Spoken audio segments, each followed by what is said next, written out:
Buenas tardes, hermanos, que Dios les bendiga. El día de hoy estaremos meditando en el mensaje titulado ¿Qué implica permanecer en Jesús? En una expresión interrogante. Vamos a orar, hermanos, para comenzar con nuestro sermón del día de hoy.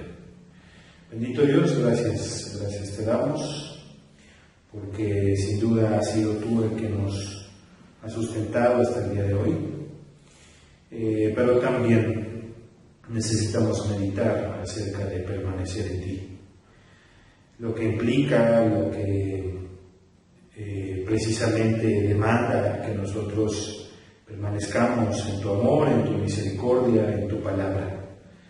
Por ello, Señor, confróntanos en esta hora, examina nuestro corazón, nuestro interior, y danos un corazón dispuesto, Señor, para que tu voz retumbe no solamente en nuestros oídos, sino también en nuestro corazón, para que sea transformado por ti. Te lo pedimos en el nombre de Cristo Jesús. Amén. Bueno, hermanos, pues les invito a que abramos nuestra Biblia en el Evangelio de Juan, capítulo 6, y estaremos realizando la lectura de los versículos 56 al 69. Hace 8 días estuvimos meditando ya en unos versículos acerca del capítulo número 6, en este mismo capítulo, y platicamos o hablamos acerca también del contexto a grandes rasgos. Hoy entonces continuaremos con el capítulo número 6 y lo estaremos concluyendo para poder ver y notar la parte esencial de todo este capítulo en el cual nosotros ya hemos estado meditando. Les invito entonces, hermanos, que leamos todos juntos a partir del versículo 56 al versículo 69. La palabra del Señor dice: el que come mi carne y bebe mi sangre, en mí permanece y yo en él. Como me dio el Padre viviente y yo vivo por el Padre, asimismo el que me come, él también vivirá por mí. Este es el pan que descendió del cielo, no como vuestros padres comieron el maná y murieron. El que come de este pan vivirá eternamente.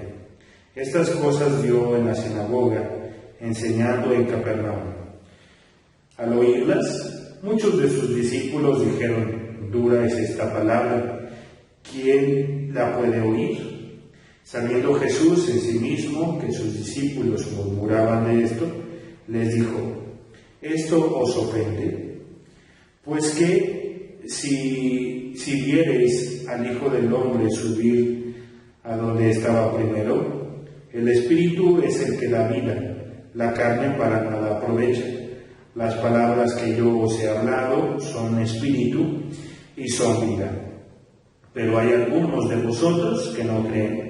Porque Jesús sabía desde el principio quiénes eran los que no creían y quién le había de entregar. Y dijo: por eso os he dicho que ninguno puede venir a mí si no le fuere dado del Padre. Desde entonces muchos de sus discípulos volvieron atrás y ya no andaban con él. Dijo entonces Jesús a los 12: ¿queréis acaso iros también vosotros? Le respondió Simón Pedro: Señor, ¿a quién iremos?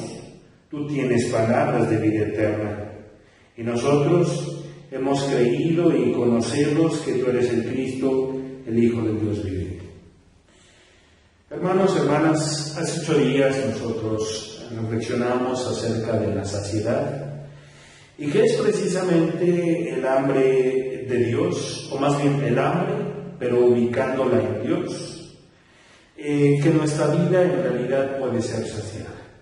Podríamos intentar saciarnos de cualquier otra cosa, incluso de cualquier filosofía, o también de nuestros sueños o de las riquezas. Sin embargo, siempre seguiremos teniendo necesidad, seguiremos teniendo hambre. Es más bien caminando entonces con el Señor que nuestra vida quedará completamente saciada.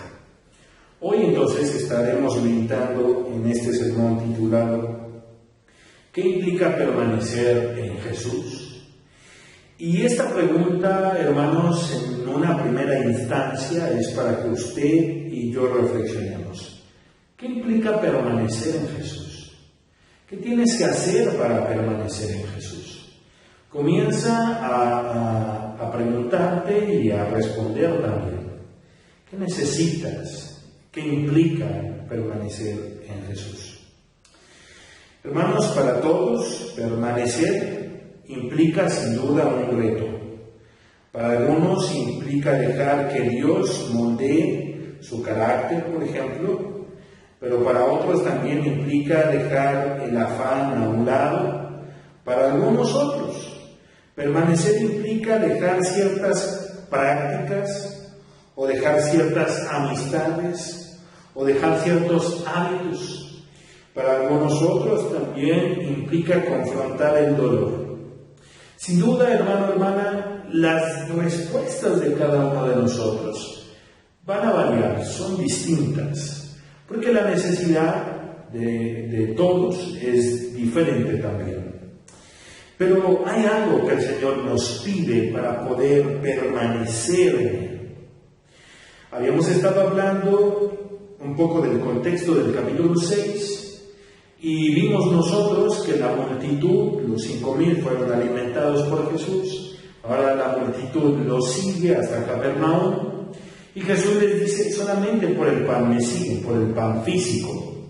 Y es ahí cuando habla en un sentido figurado acerca del pan de vida que es Él. De tal manera que está invitando a las multitudes, a la multitud, que le sigan por quien es Él y no por lo que les puede dar. Nosotros entonces reflexionamos de acuerdo a esto, que es importante poder analizar el objetivo de nuestra fe. Nosotros seguimos al Señor y oramos al Señor por lo que nos da, o por quién es Él y por la relación que hemos tenido con Él. De tal manera que debe ser transformada y cambiada la visión materialista o la idea de un Dios que hace milagros y que solamente me da, ¿verdad? Por más bien una comunión con Dios. Yo oro y yo sigo al Señor porque se ha convertido en mi pasión y porque Él es mi amado. Entonces es interesante, es importante, hermanos, que nosotros podamos saber y ubicar si en realidad conocemos al Señor. O si le seguimos por miedo, le seguimos por conveniencia, o si le seguimos por tradición. ¿Sí? Entonces, cuando los motivantes son incorrectos y somos confrontados por el Señor, la gente se va a ir haciendo a un lado. Y es precisamente lo que vamos a ir meditando en los versículos que ya hemos leído hace algunos minutos. Y vamos a ver cómo mucha gente comenzó a dejar a Jesús, comenzó a apartarse. Y comenzó a apartarse al darse cuenta de lo que implica permanecer en la fe, permanecer en Él. Bueno, hermanos, hermanas, vamos a ubicarnos en el versículo 56, que dice de la siguiente manera, aunque ya lo hemos leído, lo vamos a repetir. El que come mi carne y bebe mi sangre tiene vida eterna y yo le resucitaré en el día postrero. Porque mi carne es verdadera comida y mi sangre es verdadera bebida. El que come mi carne y bebe mi sangre en mí permanece y yo en él. Ya hace 8 días, ¿verdad?, leímos los versículos anteriores y Jesús les dice a los discípulos que el que come su carne es el que tiene vida eterna. Vamos a comenzar, hermanos, reflexionando en una palabra muy importante, ahí en el versículo 56, que dice, el que come mi carne y bebe mi sangre, en mí permanece y yo en él. Desde los versículos anteriores ya ha dicho Jesús, el que come mi carne. Pero hay una diferencia en la palabra. En los versículos anteriores, cuando habla de el que come mi carne, la palabra en el griego es una palabra, podríamos decir, una palabra educada, ¿no? Como para decir el que come, pero el que come de una forma educada, formal. Pero en el versículo 56, cuando dice, el que come mi carne, la palabra come o la palabra comer es una palabra en el griego diferente a la anterior, a los versículos anteriores, y es una palabra que se refiere a tragar, ¿sí? Entonces, vean lo interesante. Están siguiendo las multitudes a Jesús porque quieren saciarse, porque se saciaron. Probablemente dijimos hace 8 días que probablemente muchas de estas personas en su vida se habían saciado. Entonces buscan a Jesús para saciarse. Primero dice Jesús, el que come mi carne, con una palabra más educada, como para decir, el que come de una manera formal. Pero ahora la palabra, el que come mi carne, es tragar, ¿no? En ese sentido de necesidad.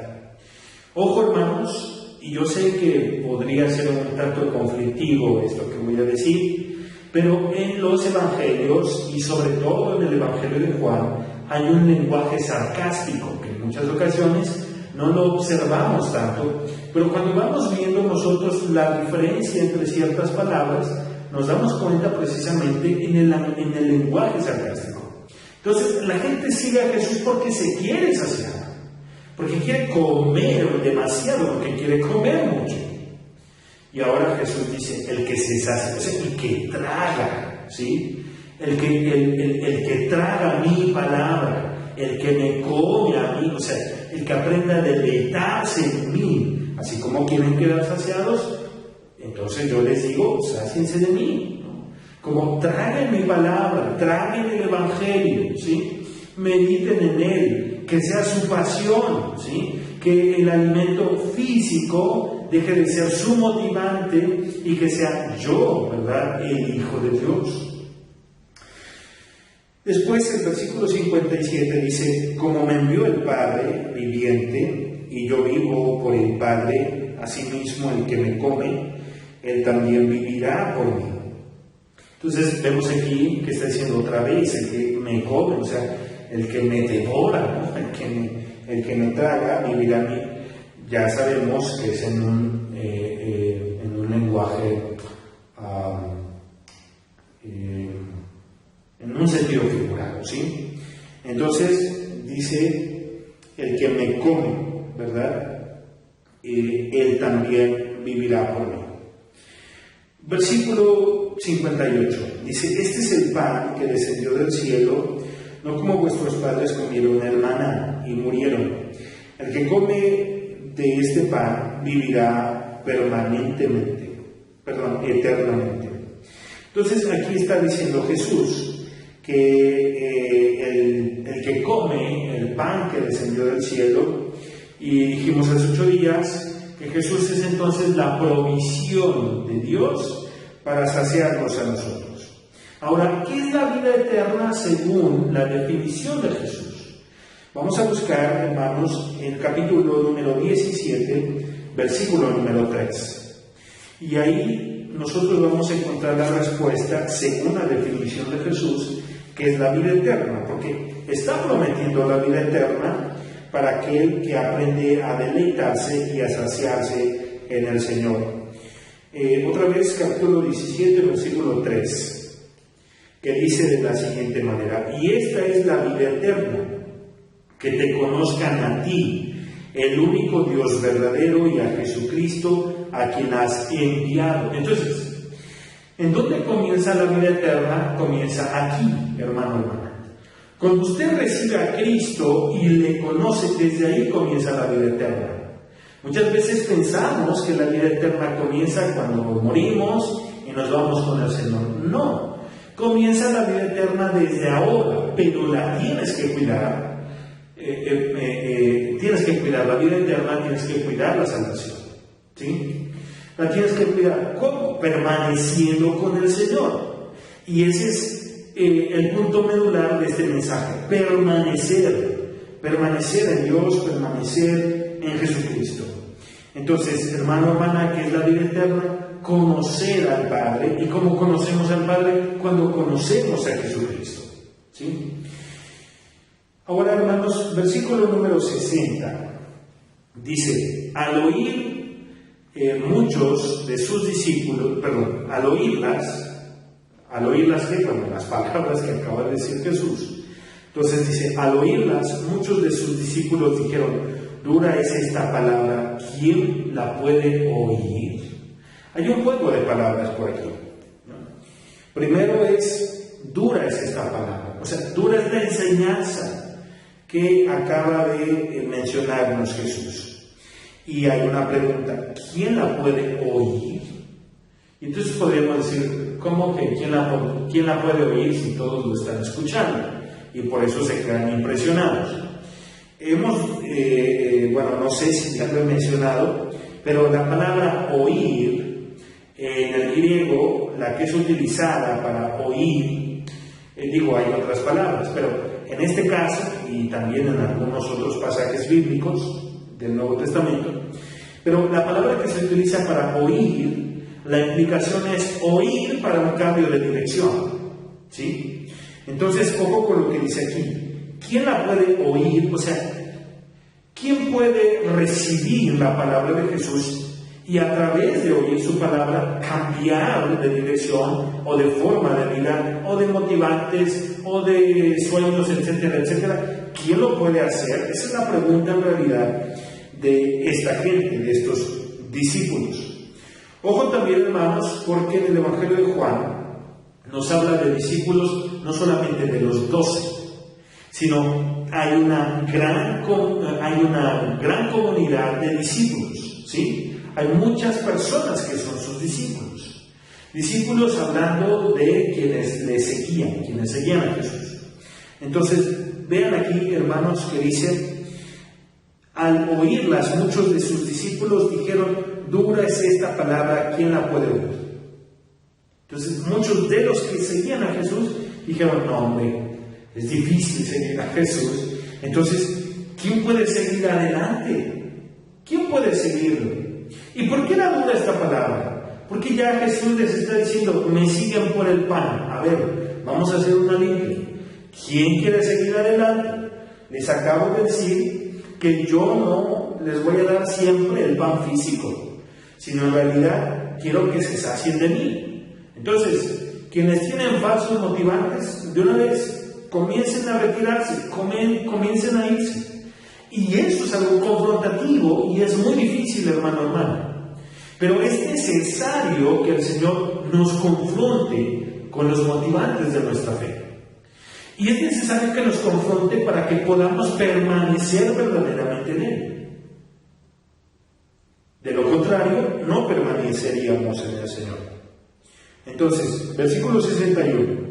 Sabiendo Jesús en sí mismo que sus discípulos murmuraban de esto, les dijo: ¿esto os ofende?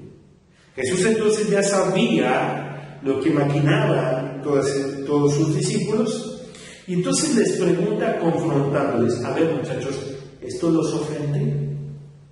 ¿Les ofende la palabra que yo les dije? ¿Por qué les podía llegar a ofender? Porque esperaban al Mesías, pero lo esperaban con una perspectiva quizá muy particular. Y a veces así nos pasa, hermanos. Esperamos que Dios obre de una forma específica. Y entonces dejamos de pedirle al Señor: Señor, que se haga tu voluntad, para decirle: Señor, que se haga mi voluntad. ¿Sí?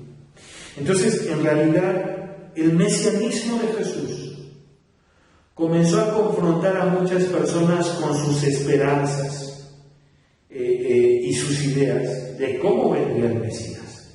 ¿Lo habían estado esperando? Sí, pero querían que los hiciera o que obrara de cierta manera.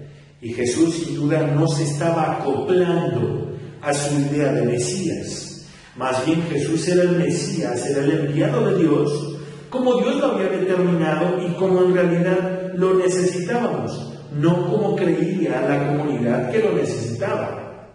En muchas ocasiones, hermanos, nosotros creemos que tenemos necesidad de ciertas cosas. Y entonces cuando el Señor comienza a obrar o comienza a proveer, en algunas ocasiones comenzamos a estar un poco como disgustados, ¿sí? Comenzamos a sentirnos disgustados porque nosotros esperábamos que Dios obrara de una forma y no lo hace así. Entonces, hermanos y hermanas, Jesús les pregunta, ¿esto os ofende? Versículo número 62. Pues que, si viereis al Hijo del Hombre subir a donde estaba primero, el Espíritu es el que da vida, la carne para nada aprovecha. Las palabras que yo os he hablado son espíritu y son vida. ¿Por qué dice estas palabras Jesús? Jesús dice, el Espíritu es el que da vida y la carne para nada aprovecha. ¿En qué sentido? En lo que ya ha estado hablando Jesús. La multitud quería el pan físico, ¿sí? Y entonces Jesús dice, la carne para nada aprovecha, ¿sí? O sea, el hecho de querer el alimento físico sí es provechoso, nos permite seguir viviendo, pero la esencia de la vida, lo importante de la vida eterna, como ya vimos, es conocer al Padre. Y nosotros conocemos al Padre cuando recibimos a Jesús. Y recibir a Jesús es seguir en su palabra y permanecer también en su palabra. Eso es en realidad conocer al Padre. Entonces, esta multitud en realidad no es que quiera conocer al Padre y no es que quiera conocer a Jesús. Esta gente en realidad quiere el provecho para su cuerpo físico. Y por eso Jesús les dice, el Espíritu es el que da vida, la carne para nada aprovecha. Las palabras que yo os he hablado son espíritu y son vida. Pero hay algunos de vosotros que no creen, porque Jesús sabía desde el principio quiénes eran los que no creían y quién le había de entregar. Y aquí nos encontramos con el clímax particular de este pasaje, pero también vamos a ir entrando al clímax de todo el Evangelio. Aquí vemos entonces, en el versículo 64 dice, pero hay algunos de vosotros que no creen. Jesús entonces ya sabía quiénes no creían. ¿Pero por qué seguían a Jesús? ¿Lo seguían porque creían? No, como ya lo hemos repetido. Lo seguían por lo que podían obtener, ¿sí? Ahora, Jesús en realidad, como mencionamos ya también, Jesús conoce, Jesús sabe que no todo el que le sigue es verdaderamente discípulo del Señor. Y aquí viene la parte más importante, hermano y hermana, para reflexionar y para que seamos confrontados por el Señor. En realidad, ¿eres un verdadero seguidor del Señor? O cuando viene lo difícil, lo complicado, cuando la fe es puesta en prueba, ¿permanecerás? ¿O comenzarás a irte? ¿O te harás a un lado? Dice ahí el versículo 66.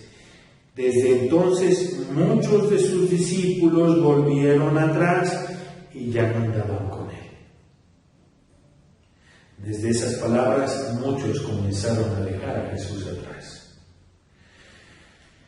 En el sentido completo del Evangelio de Juan, en el contexto en el que se escribe, hermanos y hermanas, de los 4 evangelios, el Evangelio de Juan es el que se escribe al último, ¿sí? Y en el contexto histórico en el que se escribe el Evangelio de Juan, los primeros destinatarios eran cristianos que físicamente ya no habían conocido a Jesús, eran o estaban una segunda generación y una tercera generación de cristianos. En estas comunidades de fe no lo habían conocido, pero habían recibido la predicación o el mensaje por los primeros testigos oculares, ¿no? Los primeros discípulos. Entonces, esta comunidad de discípulos estaba siendo perseguida también por causa de su fe en todo el Imperio Romano, ¿no? Recordemos que Palestina formaba parte del Imperio Romano y también por los judíos, ¿verdad? Los cristianos, los judeocristianos eran perseguidos por los judíos también por causa de su fe. Entonces están en un tiempo de prueba, están en un tiempo de adversidad, están en un tiempo de persecución, y es ahí cuando viene o cuando es escrito este evangelio. Y entonces el versículo 66 dice: desde entonces muchos de sus discípulos volvieron atrás. Este versículo está puesto también con toda intención para que los primeros destinatarios leyeran, ¿verdad? Y fueran confrontados con lo que estaban viviendo en ese momento. De tal manera que el Evangelio de Juan es un aliciente para la comunidad de fe. Sí hay peligro, sí hay adversidad por causa de tu fe, por causa de ser cristiano, pero tú sigue adelante. Y si no quieres seguir adelante, entonces mucha gente comienza a ir hacia atrás, ¿no? Comienza a hacerse a un lado. Entonces es retador en realidad el Evangelio de Juan. Hermano, hermana, ¿en qué momento flaquea tu fe? Y es que cuando nosotros hemos entendido la fe como esas fuerzas de nosotros mismos para permanecer, sin duda vas a tener una fe endeble y muy débil. Pero cuando tu fe no depende de tus fuerzas, no depende de ti, sino depende de Dios, Él la va a fortalecer aún en los tiempos más apremiantes. Continuamos, hermanos, versículo 67. Dijo entonces Jesús a los 12: ¿queréis acaso iros también vosotros? En pocas palabras les dice a los 12, se voltea a Jesús y les pregunta: ¿alguien más, muchachos? ¿Alguien más se tiene que ir? ¿Alguien más se tiene que retirar? ¿Alguien más se tiene que hacer a un lado? Versículo 68. Le respondió Simón Pedro: Señor, ¿a quién iremos? Tú tienes palabras de vida eterna. Y nosotros hemos creído y conocemos que tú eres el Cristo, el Hijo del Dios viviente. Después, hermanos, de este pasaje, Jesús va a comenzar a tener aún más problemas con los fariseos, con los grupos religiosos, y van a comenzar a perseguirle, incluso van a querer matarlo. Y de ahí hasta el capítulo número 9, en donde sana a un hombre, y entonces le prohíben la entrada a la sinagoga a Jesús. Vemos entonces, hermanos, vemos aquí en el Evangelio de Juan cómo va subiendo de tono la controversia acerca de la persona de Jesús. Hermano, hermana, mientras tú vas caminando más con el Señor, van a ir creciendo las controversias. Quizá van a ir creciendo las dificultades, ¿sí? Decía un pastor: si todo en tu vida está color de rosa, preocúpate, porque entonces probablemente no estás viviendo de acuerdo al Evangelio, ¿no? Pero si hay adversidades por causa de tu fe, entonces vas bien, ¿no? Hermano, hermana, en realidad, si Dios nos llama a permanecer, es porque sabe que hay adversidades que están aquejando en nuestra fe. Pero así como respondió Simón Pedro, respondió Simón: ¿a quién más iremos? ¿A quién más podríamos ir, Jesús? Si solamente tú tienes palabras de vida eterna. ¿Qué implican las palabras de Pedro? En otras palabras, quizá lo que Pedro expresó fue: si nos quitan la vida física, finalmente la vida física, ¿a quién más podríamos ir que nos dé la vida eterna? Por ello, hermano, hermana, vamos a cerrar ya el tiempo de la predicación con lo siguiente. En muchas ocasiones nos fijamos más por lo terrenal y por lo momentáneo que por lo que trasciende a vida eterna. Preocúpate y ocúpate con lo eterno. De tal manera, hermano, hermana, que para permanecer en el Señor, ocúpate de lo eterno. y comienza a ser un lado lo que es momentáneo. Comienza a ser un lado lo que es superfluo, lo que va y viene. Por ello decíamos al principio, permanecer para muchos quizá es ser confrontado con su carácter. Para algunos otros ciertas prácticas o ciertas amistades o ciertos hábitos o malos hábitos. Para algunos otros, simple y sencillamente y sobre todo, permanecer en el Señor implica negarse a uno mismo. La invitación por parte de Dios, hermano, hermana, es: niégate a ti mismo para que conozcas verdaderamente al Señor. Que el Señor limpie nuestros motivantes incorrectos y Él precisamente nos permita llegar a la plenitud de una verdadera fe, que es amarle con todo el corazón, y que solamente amarle con todo el corazón nos permitirá permanecer en Él, permanecer en Jesús. Hermano, hermana, tu vida eterna no está en juego. Tu vida eterna con el Señor, tu salvación no está en juego. Tienes que tomarlo en serio. Y tomarlo en serio es permanecer en el Señor. Vamos a orar, hermanos. Señor, gracias te damos, porque sin duda tú nos has dado lo necesario para permanecer en ti. Es verdad que hemos sido tentados, quizá también seguiremos siendo tentados. Pero permítenos, Señor, poner nuestra mirada en el reino de Dios. Porque sabemos que lo demás tú lo habrás de añadir. Padre Santo, gracias por tu amor, por tu misericordia. Y permite a cada hermano que estamos aquí presentes, permite, Señor, que sigamos, que prosigamos hasta la meta y que podamos discernir entre lo verdadero, lo eterno, y poder hacer a un lado aquello que es superfluo, cuidando nuestra salvación, cuidando esa vida eterna que tú nos has dado por tu gracia y por tu misericordia. Afirma tu palabra en nosotros, en el nombre de Cristo Jesús. Amén. Hermanos, que el Señor les bendiga y les guarde.